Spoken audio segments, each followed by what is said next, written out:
Hello everyone and welcome back again. आज हम पढ़ेंगे about economic concepts and terminologies. कुछ ऐसे शब्दों का डिस्कशन करेंगे जो कि इकोनॉमिक्स के हैं एंड हमें उन्हें समझना बहुत ज़रूरी है। Let's start. The very first word of discussion is animal spirit. Economics का शब्द है एनिमल स्पिरिट। अगर एग्जाम में आ जाएगा तो आप समझ पाएंगे? नहीं, ज़्यादातर लोग कंफ्यूज हो जाएंगे, यार ये एनिमल स्पिरिट ये बायो का मुझे लग रहा है या तो थोड़ा सा साइंस का लग रहा है, बट ये इकोनॉमिक्स का नहीं लग रहा। बट ट्रस्ट मी, ये इकोनॉमिक्स का ही पार्ट है। It refers to confidence. ठीक है, it was considered as one of the essential ingredients of economic prosperity. अगर इकोनॉमिकली प्रॉस्पर होना है तो कॉन्फिडेंस होना बहुत ज़रूरी है। एंड दिस कॉन्फिडेंस को कहा गया था as animal spirit by J M Keynes. J M Keynes कौन है? J M Keynes is mister John Maynard Keynes, जो कि है father of macro economics. And इन्होंने कॉन्फिडेंस को कहा था एनिमल स्पिरिट। एंड ये कॉन्फिडेंस या ये एनिमल स्पिरिट होना ज़रूरी है। क्यों? अगर हमें इकोनॉमिकली प्रॉस्पर होना है तो। अब ये एनिमल स्पिरिट कैसे आती है? It can be created artificially from outside, ठीक है, या फिर एक इनेट थिंग हो सकती है कि भाई हम तो बचपन से ही कॉन्फिडेंट है, या कुछ लोग बाद में जाकर कॉन्फिडेंट होते हैं। तो it can be both artificial and इनेट। Second word of discussion is anti trust. Anti trust क्या होता है? Category of government policy. Government policy एक इस तरीके की गवर्नमेंट पॉलिसी जिसमें मोनोपोली से डील करती है हमारी गवर्नमेंट। कैसे? कुछ ऐसे लॉज बनाए जाते हैं जो स्टॉप करे अब्यूज ऑफ मार्केट पावर।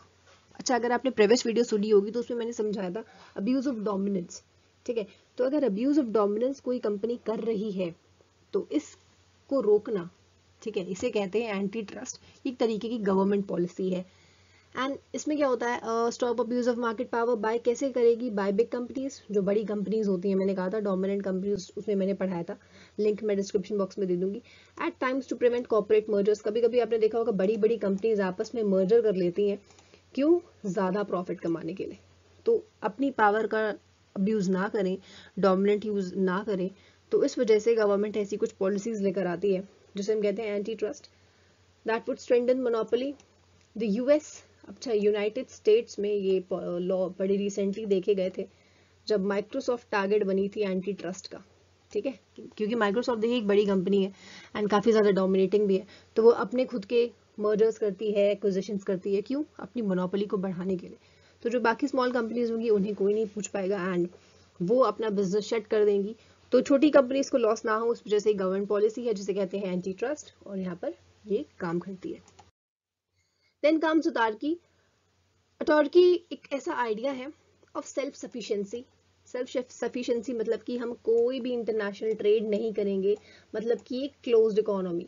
ठीक है, एक ऐसी इकोनॉमी जो कि क्लोज है, कोई भी इंटरनेशनल ट्रेड नहीं करती।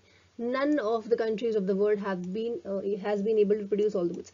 अच्छा, आज की डेट में ऐसी कोई भी कंपनी नहीं है जो कि अथॉरिटी फॉलो करे या क्लोज्ड इकोनॉमी हो, क्योंकि कुछ ना कुछ कहीं ना कहीं से आपको ना चाहते हुए भी एक्सपोर्ट इम्पोर्ट करना ही पड़ेगा। इवन नॉर्थ कोरिया भी चाइना से कुछ ना कुछ एक्सपोर्ट कर ही लेते हैं, इम्पोर्ट कर ही लेते हैं, और कभी कभी रशिया से भी। ठीक है, तो ऐसा सेल्फ सफिशिएंसी का एक ख्वाब देखना होता है, बट एक्चुअली में ऐसा कभी हो नहीं पाता, क्योंकि आप सेल्फ सफिशिएंट बनो बहुत ही रेयर है एंड बहुत ही मुश्किल बात भी है। कभी ना कभी किसी न किसी चीज़ की ज़रूरत ज़रूर पड़ेगी। Then comes appreciation. Appreciation can be in two ways. पहली बात तो अप्रिशिएशन जो आप वीडियो पे देते हैं कि वीडियो अच्छा लगा, बहुत अच्छा समझ में आया, तो ये अप्रिसिएशन होता है। तो अप्रिसिएशन का मतलब ऑटोमेटिकली यही है कि इंक्रीज इन वैल्यू। ठीक है, जब आपकी किसी भी चीज़ की वैल्यू बढ़ती है, जब आप लोगों से अप्रिसिएशन मिलता है तो बड़ा अच्छा लगता है।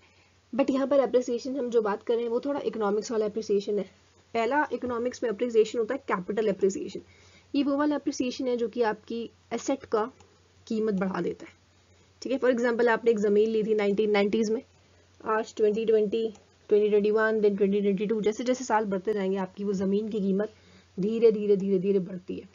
तो वो ज़मीन क्या एक तरीके का कैपिटल है एंड उस कैपिटल में क्या हो रहा है? एप्रिसिएशन हो रहा है, मतलब उसकी वैल्यू बढ़ रही है। बढ़ती हुई वैल्यू को कहा गया increase in the price of an asset over time, जिसे हम कहते हैं एप्रिसिएशन। दूसरा तरीके का एप्रिसिएशन जो कि इकोनॉमिक्स में बढ़ते हैं वो है करेंसी में एप्रिसिएशन होना।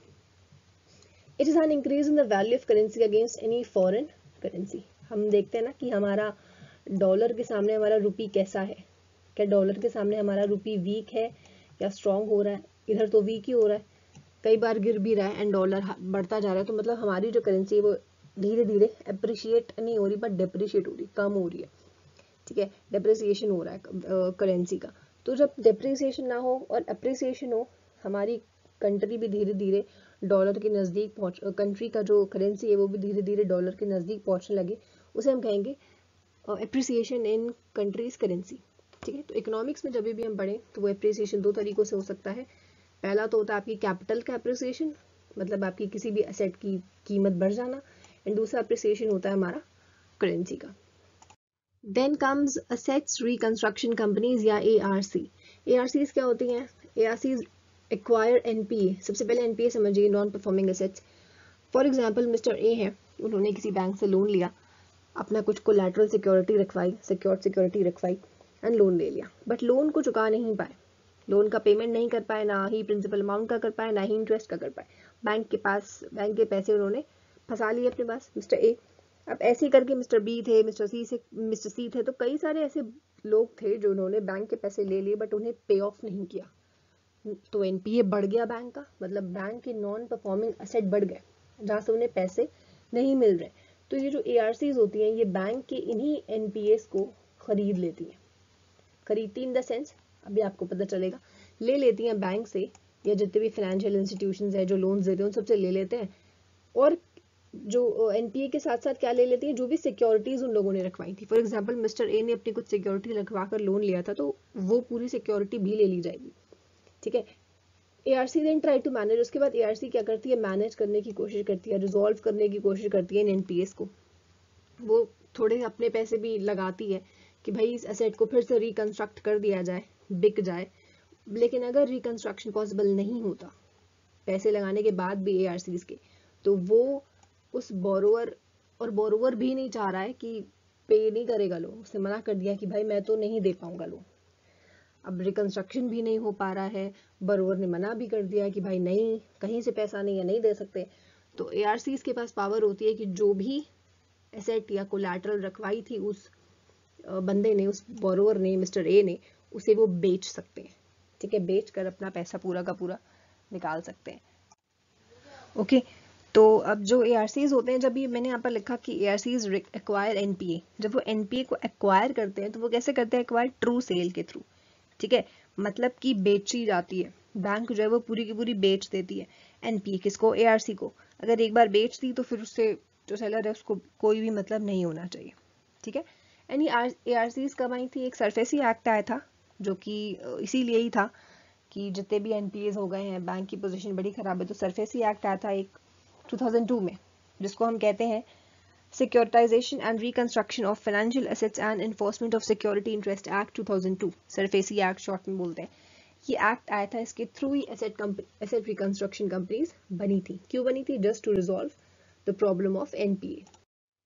Okay everyone, thank you for watching the video. अगर यूट्यूब पर वीडियो पसंद आया हो तो please like, share, subscribe. Facebook पर अगर है तो इकोनॉमिक्स आपके नाम से पेज है, चाहे तो लाइक कर सकते हैं। Join me on Telegram for all PDF of all the notes जो भी मैं पढ़ाती हूँ, and this is a page of social media. Thank you again and may God bless you.